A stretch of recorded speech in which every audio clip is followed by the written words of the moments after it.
Good afternoon, everyone. Thank you for sticking around and joining us today, this afternoon, for being here as part of the conference. My name is Ash King, and I'm the in-house psychologist and mental health educator with Support Act. And I'm very, very grateful to be joined by Sally Ann Gross today, who I will introduce. But before we get stuck into everything, I would like to take this moment to pay my respects to the traditional owners of the land. We're gathering here on Gadigal land today, so I'd like to extend my respect to the traditional owners and any First Nations people here, as well as past, present and emerging elders. So we're here today to talk about, can music make you sick? In their provocative and groundbreaking book, Can Music Make You Sick? Measuring the Price of Musical Ambition, UK academics and music industry allies Sally Ann Gross and George Musgrave present the largest ever study into mental health in the music industry. Their research reveals that music makers and industry workers are significantly more likely to experience anxiety, depression, and other mental health issues as compared to the general public. The book explores the lived experiences of musicians using empirical research and interviews to challenge myths and demonstrate how the industry's volatile working conditions provide the perfect storm to contribute to economic and mental health struggles. We're grateful to be joined today by one of the book's co-authors, Sally Ann Gross. Welcome, Sally. Thank you for having me. It's a pleasure. So we're going to dig into some questions, but before we start, Dr. George Musgrave could not be here joining us in person today, but he has made a short video to share a little regarding his insight. So we're going to check that out now. Well, my name is George Musgrave, and alongside Sally Gross, we are the co-authors of this book called Can Music Make You Sick? Sorry that I can't be with you guys today. It's really awesome that Sally is with you. So what I've been asked to do is just to give a kind of very, very brief introduction and overview of the research that we've done. So I'm now going to try and condense the previous 5 or 6 years of our life into about 5 or 6 minutes. So this should be fun. So I'm just going to freestyle this and see how we go. So what is Can Music Make You Sick about? Really, it is a psychosocial examination of the working lives of musicians in the United Kingdom. And in one sentence, I suppose you could sum the book up as arguing that making music is therapeutic, but making a career from music is traumatic. And that's really the argument that we develop in the book. We look at the ways in which contemporary musicians affectively and emotionally experience trying to build their careers as musicians and what some of the stresses are in musical careers. And we do this in a kind of in a three-part way. So before I break those down, I'll tell you what we did. We surveyed 2,211 musicians and music industry workers in the UK, so it was the biggest survey that's been done of its kind. And we asked them to just tell us about their experiences with anxiety and depression, and also other conditions as well. And 71% of them told us that they had experienced anxiety, and 68% said they'd experienced depression. And these were the kind of headline findings of the research that we did, which was funded by Help Musicians, which is a charity in the UK. Now, of course, some people upon hearing this kind of said, well, we could have told you that without you needing to do a survey, right? Because like all musicians are crazy. And this kind of pathologizing of musicians is quite common. And similarly is this notion that music like attracts more emotionally vulnerable or emotionally unstable people is quite a powerful, culturally powerful argument. One that me and Sally have actually just done clinical work on, which pushes back against this quite strongly.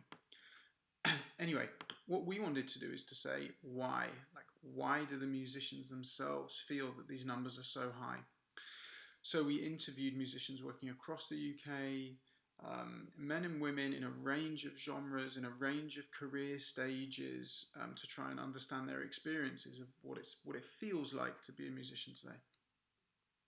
And as I say, we found these three intersecting factors, which essentially say that the working conditions of being a musician today, musicians told us, they felt contributed towards their experiences of mental ill health.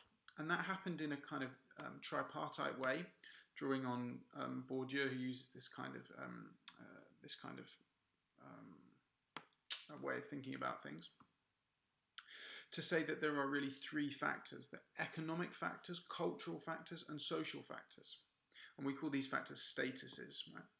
So the first one is the economic factors of being a musician, which we call the status of work. And this is about when musicians are so poorly economically recompensed. I mean, the Intellectual Property Office report on streaming by David Hesmanhal contains a lot of the most up-to-date data on this. So when they're so poorly recompensed, and they're not actually, many of them often not doing music for economic reasons, very few people start doing music, for money.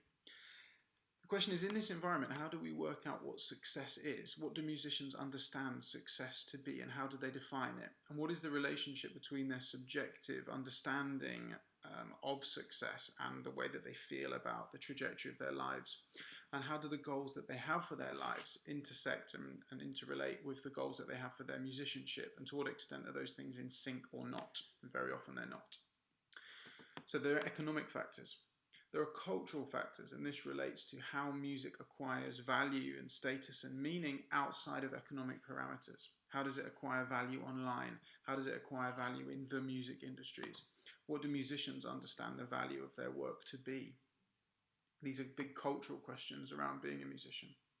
And finally, you have the social reasons, which we call the status of relationships, which is what impact does being a musician have? The all-encompassing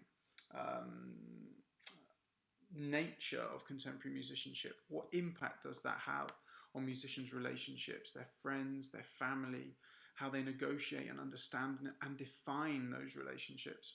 And the women that we spoke to as well, which I'm sure Sally will tell you more about, how the women that we spoke to in particular had different notions of their experiences around relationships, particularly the relationship with themselves and how they saw and understood themselves. So that's my kind of 5 years in 5 minutes. Look at the book. Like I said, I'm sorry that I can't be there with you today, but it's brilliant that you're in the more than capable hands of Sally, and she can talk you through some more of the finer points of the book. So thanks. Thank you, George, from across the world. That was a really great little recap, I guess, of many years of research of your life and many pages of writing. But thank you again for being with us here today. Your book has given voice to a lot of these really important issues that are affecting people in the industry. So something that really fascinated me was this idea that popular media and music mythology have perpetuated the myth of having it all, living the dream, when you're working in music or pursuing a music career. But how is this story at odds with the mental health data and the lived experiences that you captured in your research? Well, it's very much at odds with the data. I mean, it's a really one of the central ideas behind Can Music Make You Sick? The idea of actually hearing from musicians about their lives, their real lives, not the ones that are mythologized, and was to actually hear what's it like to be a musician day in, day out, against this backdrop of how lucky you are to be a musician, how you're living your best life, you're a musician, which of course is massively amplified by social media and Instagram and, wherever you are, you're, as a musician, you're on. There's no off switch. So we really were trying to hear from musicians, and in terms of in a sense, the music industry as almost like we say in the book, like a canary in the coal mine of creative industries. Music is often at the forefront.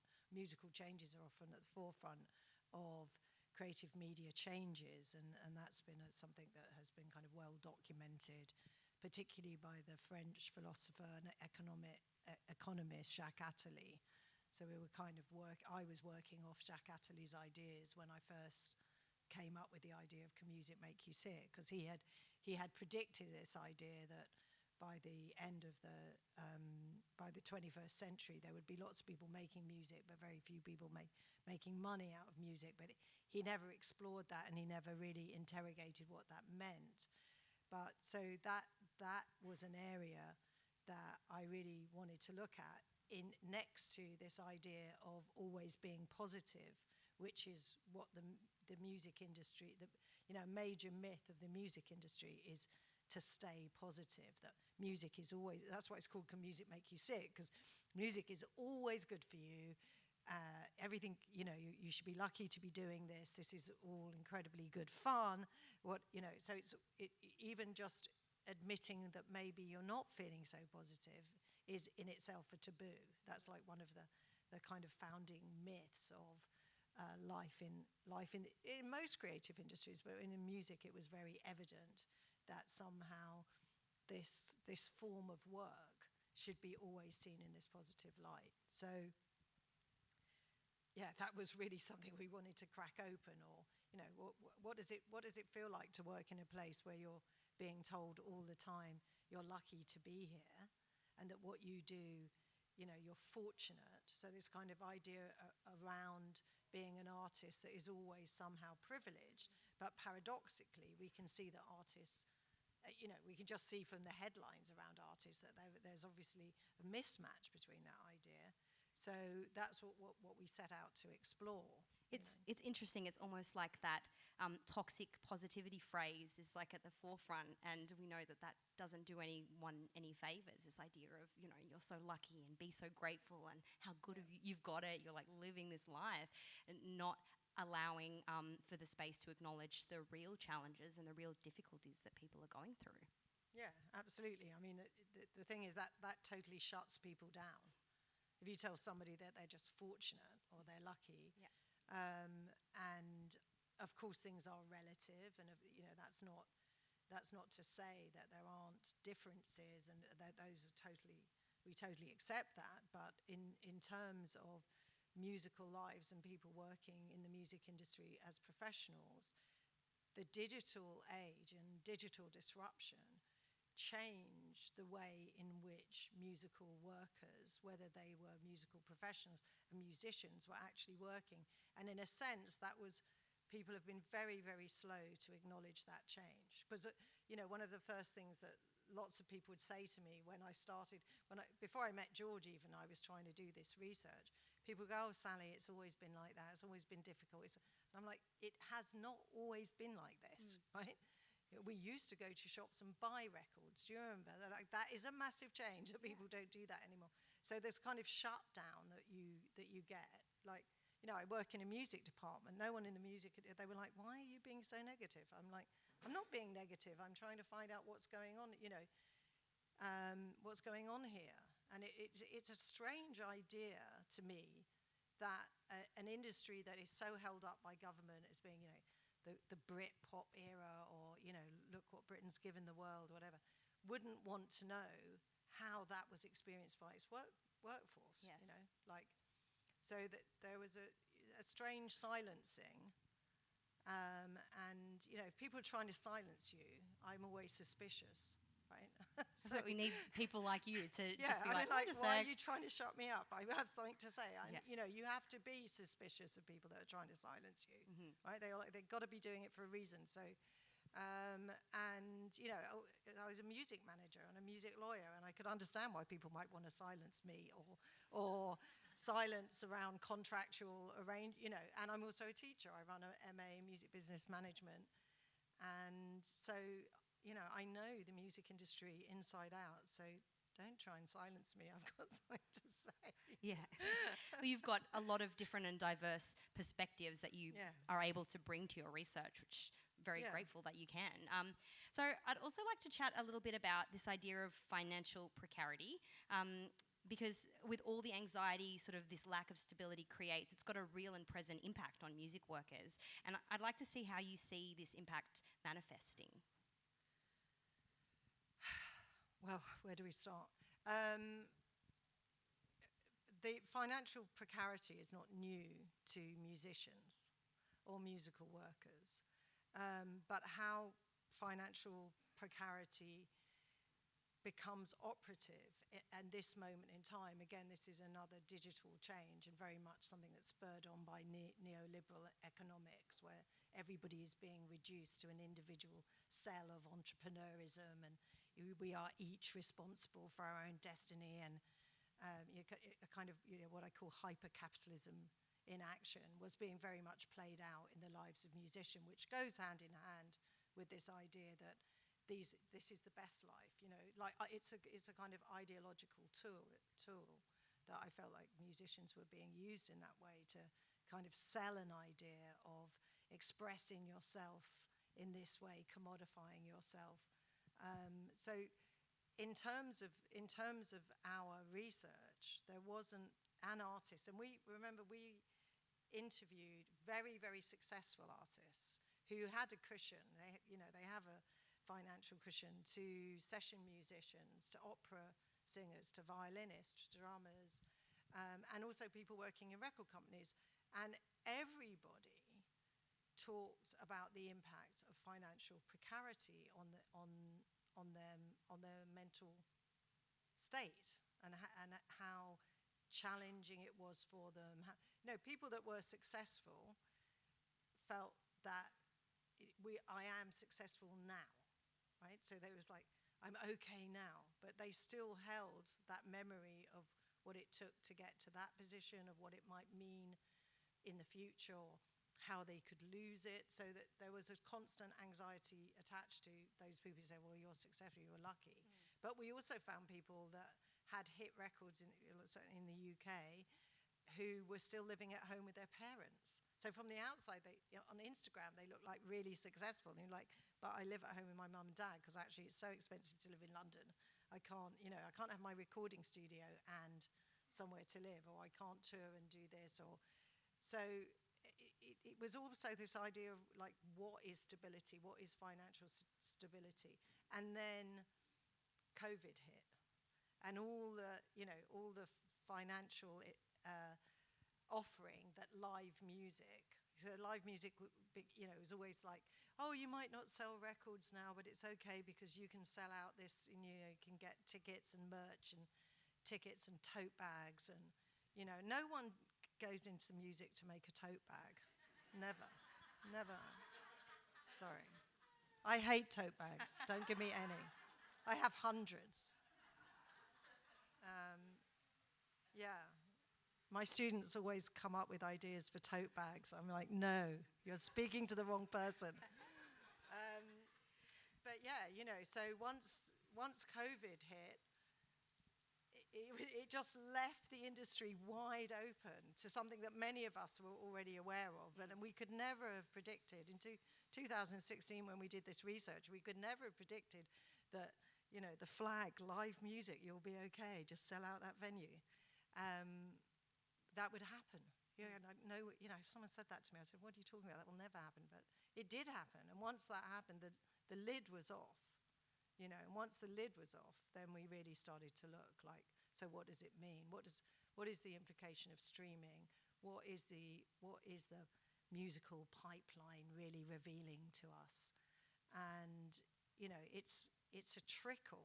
It's a financial trickle. It's utterly unstable. Musicians work several jobs. When someone says to you, oh, why don't you get another job? I said, I've never met a musician that doesn't have another job. Like, everyone has another job, or 3 or 4. So, one of the things that we found in our research was when a musician could just be a musician, they felt successful. That was a very interesting thing. That's they really defined not success by necessarily financial. I mean, obviously, there's a financial bargain in that.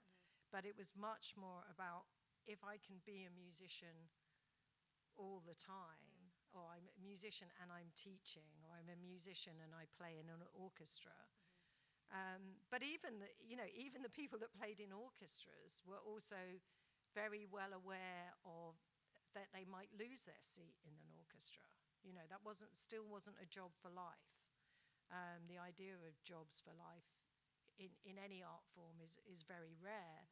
But I also work in France. I've worked in France for 20 years, and the way the French treat their cultural service workers is so utterly different. When I first arrived in France and discovered that record companies had to pay the tax of musicians that they were employing, I was like, what? What are you talking about? and that everybody had to be paid. I was like, what? Everybody? It was like, everybody's being paid? Yeah. Even the merch girl with the tote bag, she's being paid?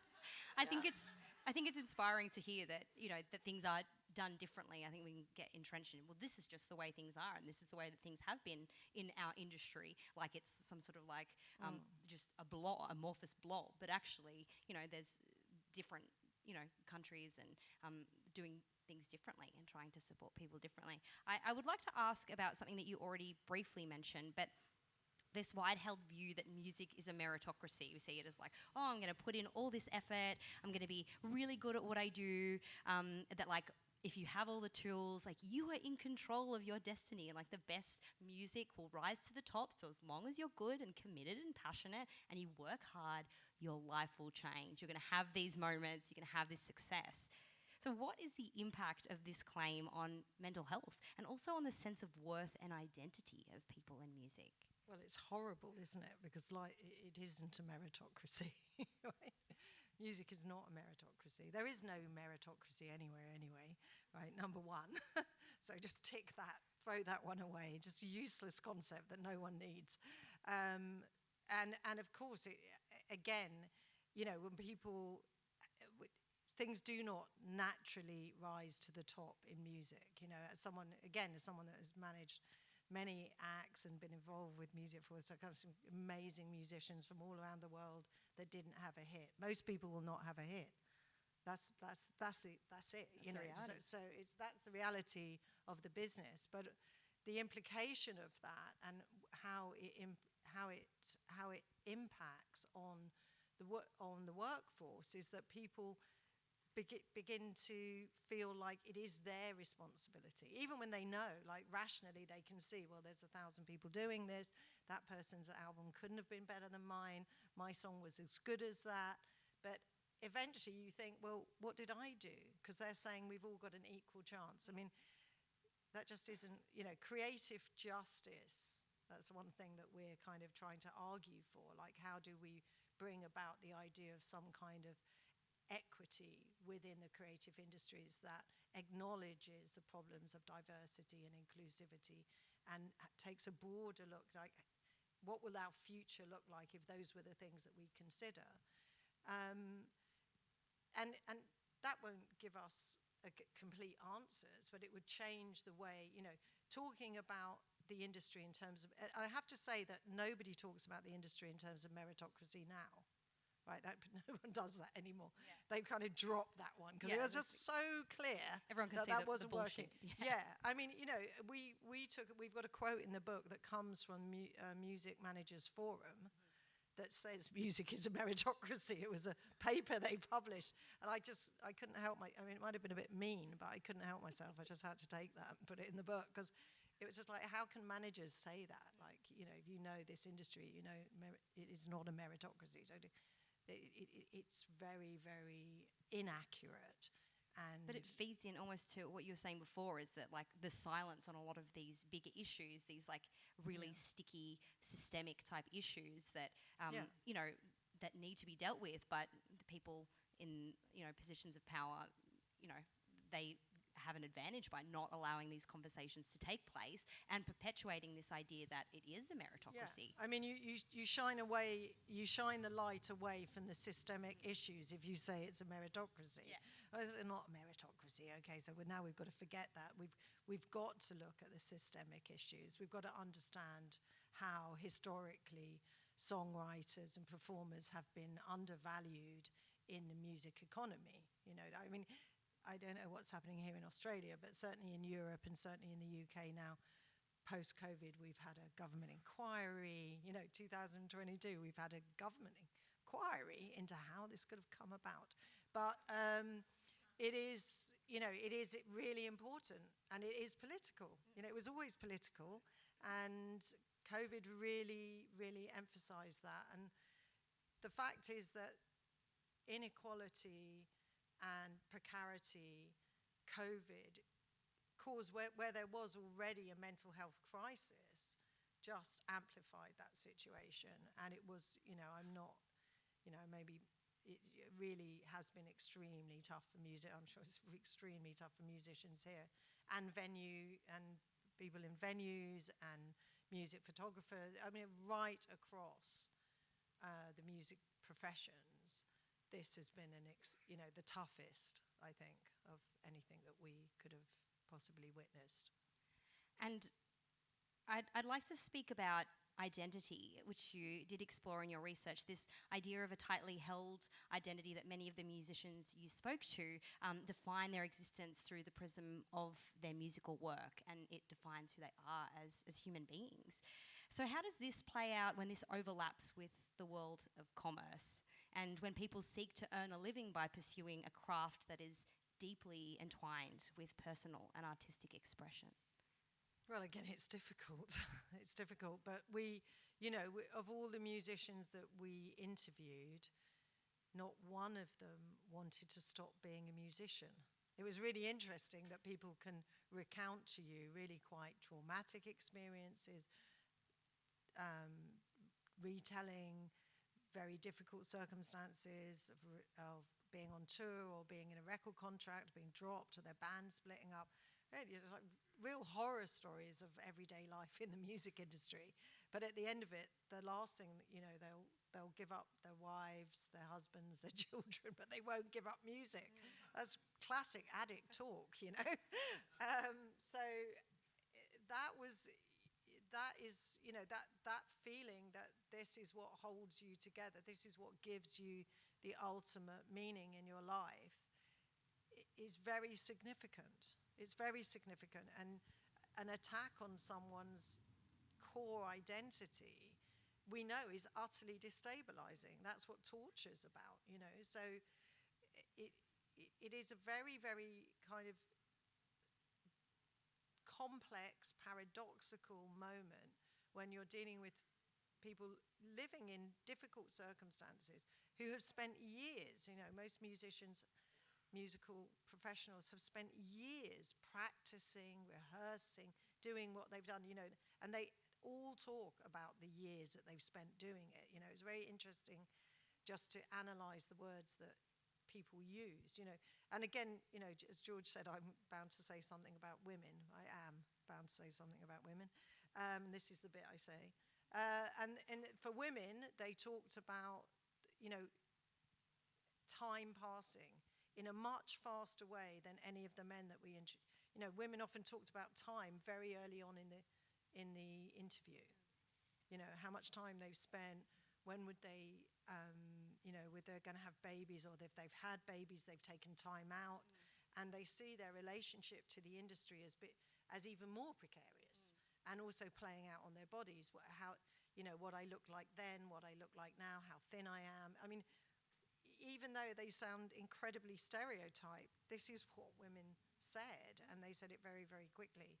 So that was also really interesting in terms of identity, and then in terms of how that increased people's anxiety, and again, then they also said that they weren't using social media, because if they turned social media on, it made them more anxious. They looked at their friends' careers doing well, or the number of likes their friends had. So everywhere they looked in the world that they live in, they felt that they were somehow almost like under attack. Like they couldn't find a place to rest, or a place to be relaxed in any way. Well, just always sort of feeling conscious about that time that's running out, and seeing what everyone else is doing. Yeah, it's like time running out, and it's a very interesting idea, this time running out.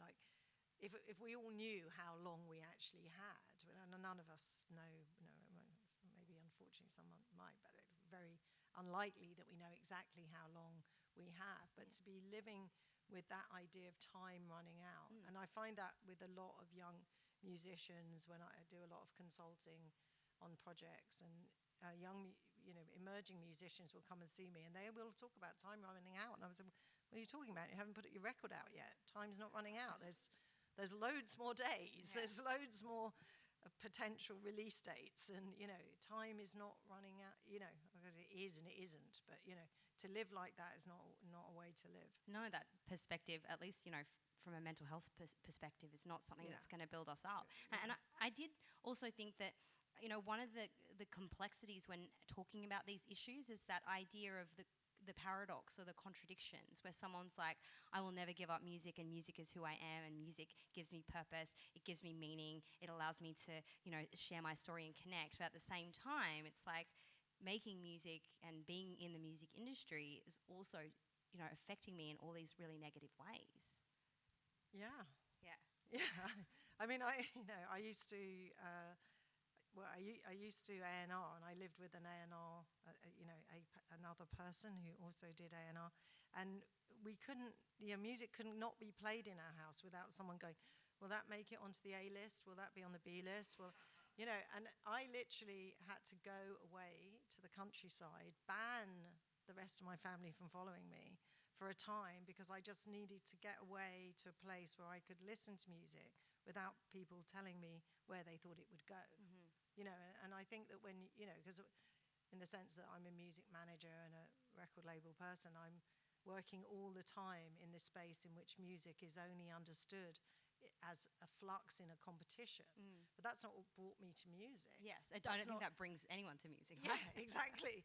So I really found that I had to actually remove myself from that space. And I'm very lucky that I could afford to remove myself from that space. But that's not everybody has that option. But to work in such hyper-competitive industries in the digital age, because it's not like it wasn't competitive before, but in the digital age where you can see these things recorded and they're in front of you, and you can't, people talk about it now, they just turn the news off, and that's exactly what we do. We turn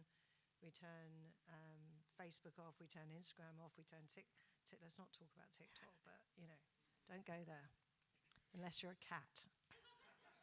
So at Support Act, we're looking into ways that we might better support the mental health of creatives and help sort of nurture healthier digital lives as well as embodied lives. So you explored the impact of music moving into the overly saturated digital realm and musicians' relationship, often complex relationship to technology, in the form of online sharing and the consumption of their work. And you mentioned that music on its own is kind of now no longer considered enough.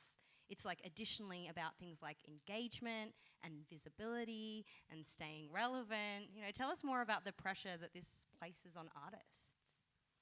Yeah, I think there isn't an artist in the room that doesn't know the pressure that places on them. But one of the things I say is all of these other pressures are actually other jobs. Mm-hmm. Musicians would like to be musicians, right?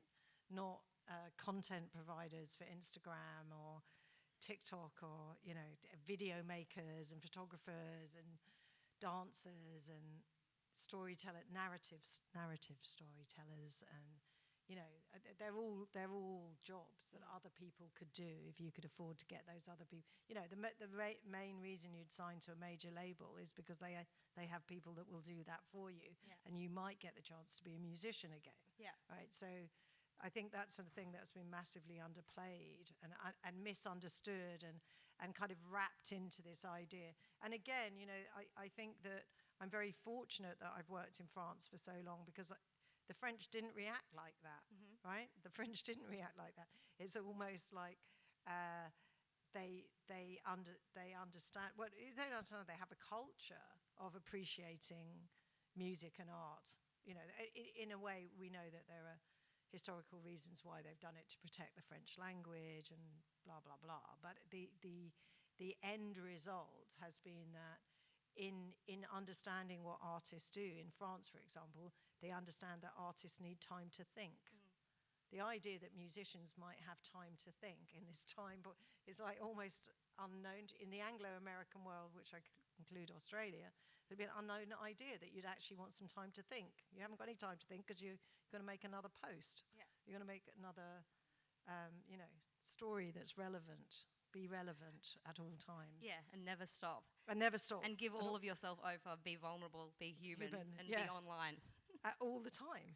Just don't stop. Such a huge pressure. And I think also this idea of what is work for, say, a working musician. You know, like there might be something that they're getting paid for, but there's also a whole plethora of, like you said, other jobs that come into it. Like, what I guess is a musician expected, like, to do? How they're expected to show up? I mean, actually, just going back to your last point about doing all of these things, I was talking to an A&R person very recently, a couple of weeks ago, about an artist that we'd both seen, and I thought they were great. I was just like, they're great, you know. And they were like, yeah, but you know, they're really not great on Instagram, and you know, they don't want to do it. And I was like, yeah, but they're really good at music. Like, they're amazing at music, you know. And they were like, yeah, but that's not the full package. And I made this naive suggestion that they might employ someone to do that for that musician. Like, instead of the musician doing it, why don't you get like a person whose job it is to make content to do that? Yeah. And they were like, yeah, interesting. Like, literally said that. That was a major label. And I was like, yeah, very interesting. I mean, they do that, you know, but the idea, that is absolutely true, that in a sense, this idea that being a musician is no longer enough, right? You might say, well, Andy Warhol knew that being an artist no longer. I mean, there's, you know, Elvis Presley. You know, there's been plenty of moments in popular history where we can see the screw turn in terms of commodification and marketing, and you know, that's always going to be part of it. We can see it in classical music. I mean, it's not that it doesn't exist, but it's, in the end, how much time it takes out of this time poor environment that we're in, how it changes music, you know, how it changes our relationship to music has massively changed. There's no doubt about it. The digital world has changed utterly the way in which we use music in our lives, you know. So some people would argue that music no longer has the same impact that it had previously. Well, that's a very hard thing to measure, because number one, we don't have a measure of the impact it had 10 years. I can't show you the value that music had to me as a 14-year-old. I can assure you it's profound. Yes. I can't actually show it to you. There's no measures that measure that. Yes, but nowadays they can say, oh, you know, the contemporary argument would be that music no longer plays such an important role in our life, right? But music plays a very important role in the lives of musicians. Yes. Right. So when they swap this lens from the consumer to the musician. So when we talk about music, or when we theorize music, it is primarily through the lens of the consumer. But my interest in music is always through the lens of the producer. I'm a music manager. I manage the people that make music. I'm a teacher. I manage the people that want to make music. Yeah. So for me, like, consumers can be whatever they want to be, but I'm concerned about what goes on this side of the fence. And I can see that in that atmosphere, this idea that musicians need to be more than musicians is as false as the idea of meritocracy. Musicians want to be musicians. Yes. And I don't think there's anything wrong with that, myself, personally. So, you know, we all crave a happy ending, but we know that we live in the real world. And so, you know, reality is far more messy. We know instinctively and obviously anecdotally that the positive, similar to what you're saying, you know, the positive impact that music has on society, and how it brings joy, how it adds meaning and boosts connection in people's lives. But with the cost of musical ambition being as destabilizing and detrimental to the music makers as you've revealed it to be, is the price too high? I can't answer that question. Right? Number one, I'm going to completely. It's interesting because George and I have different opinions about that. Because I think that, you know, people have made music where they have been in the most difficult of circumstances. People will never stop making music. You can't stop people from making music, no. Right? That's just really never going to happen. So we'd have to understand what musical ambition meant in, we understand musical ambition solely as an economic idea, then I would possibly argue that it was too high, because the economics of supply and demand have really upended the musical work. We live in a time of musical abundance. Streaming provides music to people for free at any time or whatever, but we can actually see a tiny percentage of the musicians that are in those streaming platforms making any money at all, right? So the economics of music, if there ever was such a thing, is utterly upended at the moment, right? So I would say from an economic point of view, the price of musical ambition is too high, unless we do something dramatic about it. In the idea of music being a primary form of human communication, it cannot be too high, right? You cannot your want and need to communicate cannot be too high. I mean, it's imperative that right now it's so imperative that we try to communicate that I can't see that. So that would be my answer. Yeah. Well, with all the insight that you've gleaned from your research and all of the important work that's followed, what can you see are maybe some of the more hopeful paths that we might pursue, both individually but also as an industry at large, to move towards positive change?